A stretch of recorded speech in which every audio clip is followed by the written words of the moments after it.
Assalamualaikum warahmatullahi wabarakatuh. Saya Noni Ilvi Avaliana dari Universitas Islam Majapahit dengan NIM 518061300018. Jenis bilingualisme.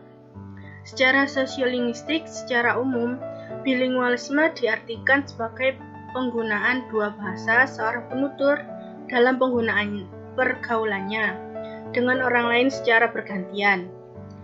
Untuk dapat menggunakan dua bahasa, tentunya seseorang harus menguasai dua bahasa itu.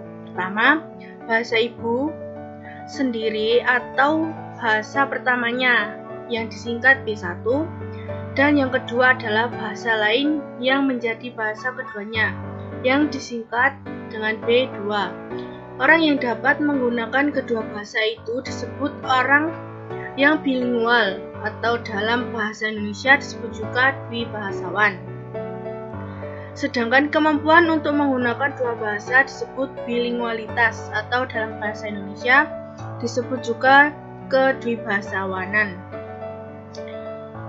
Menurut Bloomfield, bilingualisme yaitu kemampuan seorang penutur untuk menggunakan dua bahasa secara sama baiknya. Di tempat lain, Bloomfield juga mengatakan bahwa menguasai dua bahasa berarti menguasai dua buah sistem kode. Kalau yang dimaksud Bloomfield bahwa bahasa itu adalah kode, maka berarti bahasa itu bukan language, melainkan prole yang berupa berbagai dialek dan ragam. Seorang pakar lain, yaitu McKay, mengatakan dengan tegas bahwa bilingualisme adalah praktik penggunaan bahasa secara bergantian dari bahasa yang satu ke bahasa yang lain oleh seorang penutur. Yang dimaksud bahasa oleh McKay adalah bahasa dengan language. Language adalah bahasa dasar suatu bahasa secara abstrak. Konsep ini berlaku dari hasil pengalaman manusia di dalam masyarakat. Misalnya, tempat untuk duduk dinamakan dengan kursi. Tempat untuk menampung orang sakit adalah rumah sakit. Tempat untuk menimba ilmu adalah sekolah. Language bisa dibilang muncul secara ilmiah pada manusia. Sedangkan parole adalah bentuk konkret dari language.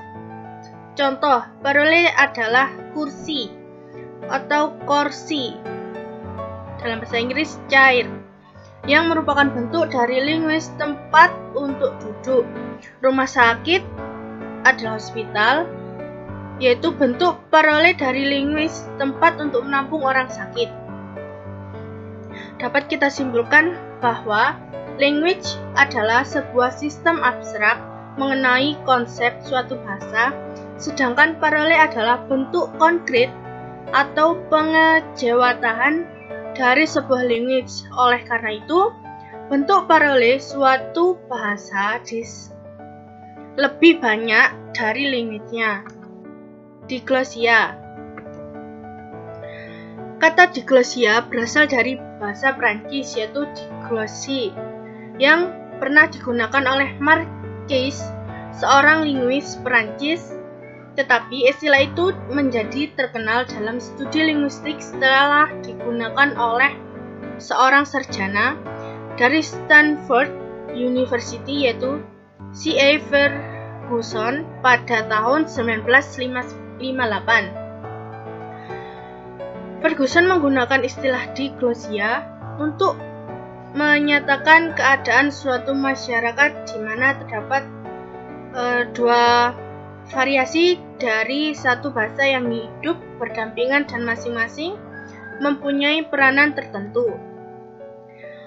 Rumusan Ferguson tentang diglosia itu adalah sebagai berikut, ada 3, yaitu diglosia adalah suatu situasi kebahasaan yang relatif stabil, di mana selain terdapat dialek-dialek utama dari satu bahasa, terdapat juga sebuah ragam lain. Yang kedua, dialek-dialek utama itu diantaranya bisa berupa dialek standar atau sebuah standar regional. Dan ketiga, yang terakhir, ragam lain yang bukan dialek atau bukan dialek utama itu memiliki ciri: 1. Sudah atau sangat terkodifikasi. 2. Gramatikalnya lebih kompleks. Yang ketiga, merupakan wahana kesusastraan tertulis yang sangat luas dan dihormati. Yang terakhir, dipelajari melalui pendidikan formal.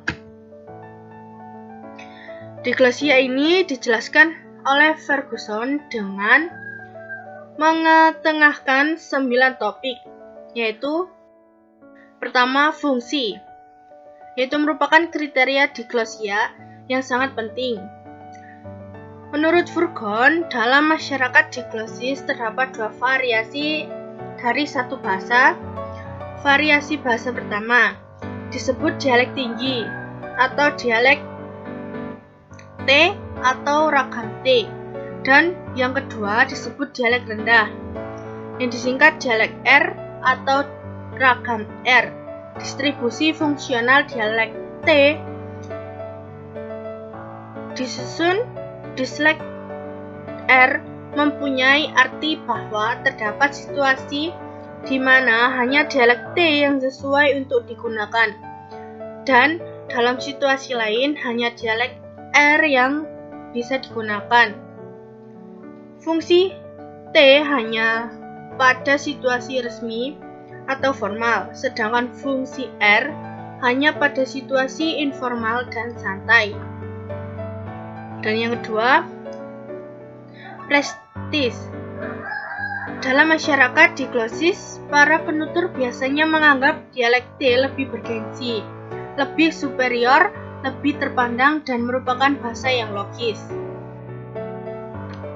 Yang ketiga, pemerolehan. Ragam bahasa T diperoleh dengan mempelajarinya dalam pendidikan formal, sedangkan ragam R diperoleh dari pergaulan dengan keluarga dan teman-teman sepergaulan. 4. Standarisasi. Karena ragam T dipandang sebagai ragam yang bergengsi, maka tidak mengherankan kalau standarisasi dilakukan terhadap ragam T tersebut melalui kodifikasi formal, kamus tata bahasa, petunjuk lafal, dan buku-buku kaidah untuk penggunaan yang benar ditulis untuk ragam T. Stabilitas. Stabilitas dalam masyarakat diglosis biasanya telah berlangsung lama, di mana ada sebuah variasi bahasa yang dipertahankan eksistensinya dalam masyarakat itu. Artinya, gramatikal. Ferguson berpandangan bahwa ragam T dan ragam R dalam diglosia merupakan bentuk-bentuk dari bahasa yang sama, namun di dalam gramatikal ternyata dapat perbedaan. Leksikon. Sebagai besar, kosakata pada ragam T dan ragam R adalah sama. Namun pada kosakata pada ragam T yang tidak ada pasangannya pada ragam R, atau sebaliknya, ada kosakata pada ragam R yang tidak ada pasangannya pada ragam T. Dan yang terakhir, yaitu 9, fonologi. Dalam bidang fonologi, ada perbedaan struktur antara ragam T dan ragam R.